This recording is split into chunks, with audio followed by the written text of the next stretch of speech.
time I played in the Championship, I'd gone from the Premier League to League 2 to League 1, and it meant that I played in every 4 levels, which is something that most people don't do. Obviously top players wouldn't ever admit to being proud of that. But yeah, it was something that the Championship, the first season, we started off up in Rotherham, and I think we lost home to Bradford, but we settled in. We finished probably mid-table that year, or just below mid-table, and overall from being promoted from League 1 into the Championship, that was, you know, a steady enough season. So I enjoyed it, to be honest with you. So, on your teammates, I'm going to ask you a couple of questions just about your relationships with the teammates and the personalities within the squad, I guess. So obviously, Andy's like stitched you up a little bit by saying, you know, that you were the biggest drinker, etc., or the best drinker. And yeah, stop that repetition now, is it? Well, Since it's three so, on the minute. I know, it's 3 drinks. So, I'm interested in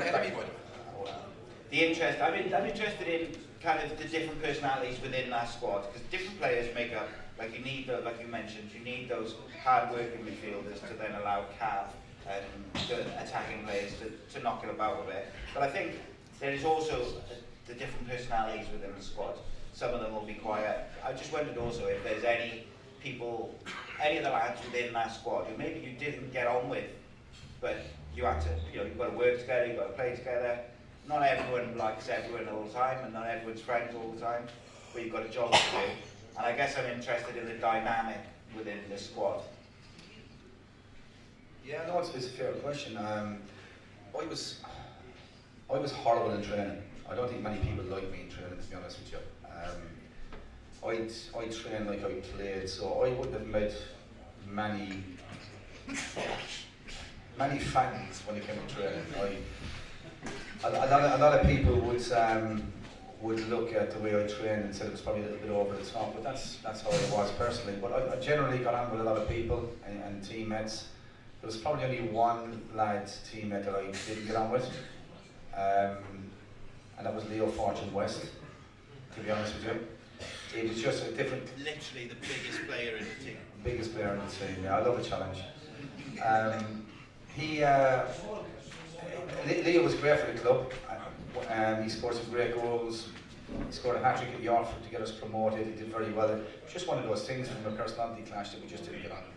And that happens from time to time, and we had a little bit of a fallout here and there, a couple of challenges that kind of went astray in training, what happens from time to time. But when it came to on the pitch, we would support each other and back each other, and we'd play for the team. It happens all the time. You work with people you personally don't like. It's the same in football. Sometimes coaches and managers might not like you, but they know they're going to be effective for the team. He would probably be the one player I didn't quite get on with from a social point of view, or even from a playing point of view. A lot of people love him, by the way. I don't.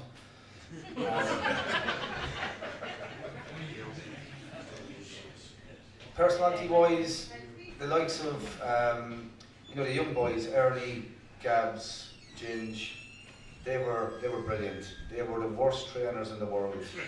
They were so frustrating, but what they brought to the table was absolute quality.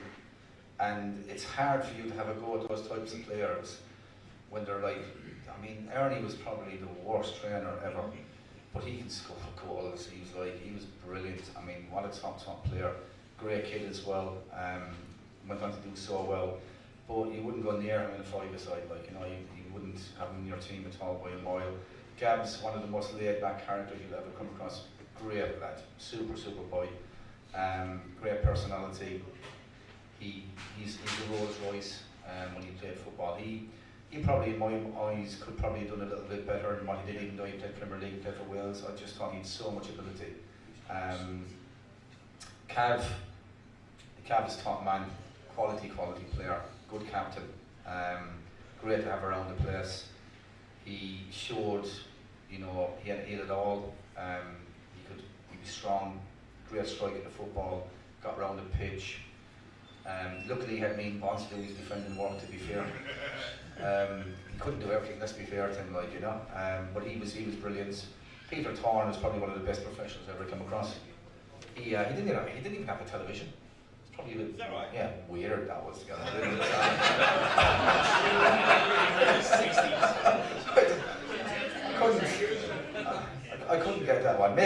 period he was at Cardiff, or maybe he was lying to me, I don't know, but that's what he said. But what a professional. Quality. He was underrated, I felt, anyway, as a striker. He should have done a lot higher. He was a proper team player. Ernie would have got the amount of goals without him.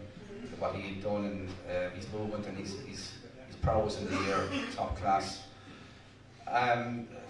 Cam's came down to the club and he was on fire the first season, and he scored loads of goals, and he scored obviously the season he scored the winner for the playoff final. Ernie had just exploded onto the scene, and with Tony in the team at the time, it was always going to be Tony and either Ernie or Cams, and the fact that Ernie had taken the opportunity. I remember it well. Cams was like on fire, and he started the season, and Ernie was given the opportunity up in Boston, I think it was, and he was unbelievable that night. Ernie was, he scored a hat-trick, and after that he just stayed in the team. He continued scoring goals, and all of a sudden you're Andy Campbell, who scored a bucket load of goals, and you're out of the team just to give somebody else an opportunity. They score a hat-trick, and then you're out of it. That's football for you. And unfortunately for Cams, it didn't quite work out for him at Cardiff after that.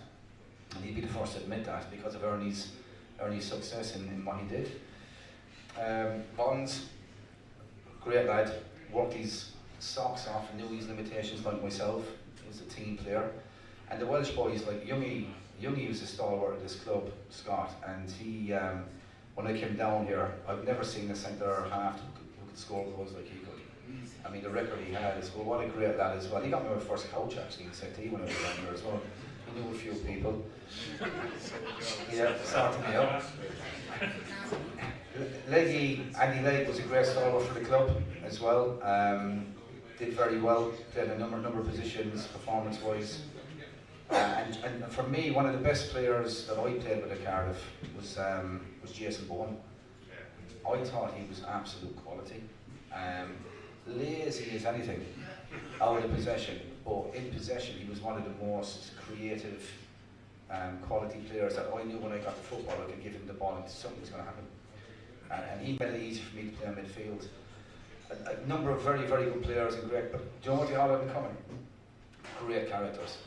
Really good characters, good people to have around the place. They were positive. We pulled together as a group. We went through the disappointment, but in general terms, if you don't have that camaraderie and those good characters, you ain't going to get any success at all whatsoever. So there's just a little bit of an overview about some of the characters that I play with it. So. I'm going to throw it straight back to you now. You mentioned about Cav being a great captain. Was he the player who, if maybe the younger lads or whoever stepped out of line maybe, or weren't training hard enough or weren't doing what they were supposed to do, was it Cav who would kind of straighten them out or tell them to sort it out, or was there other leaders within that group who would kind of take that role on? Because young players, young people, like, they make mistakes, make errors of judgment, things like that. And then was it Cav who would have been the one to put them back in line technically? Yeah, in general terms, it would have been any of the senior players, not just Cav. It was, when you want to get the best out of young players, you have to be careful as well that you don't come down too hard on them.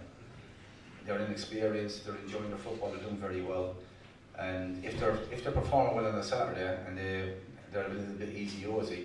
I mean, I remember I pulled Gabs one time down in we were away at the Colchester, and I thought Gabs was I thought right from the start Gabs is going to be a top player, and he was a top player.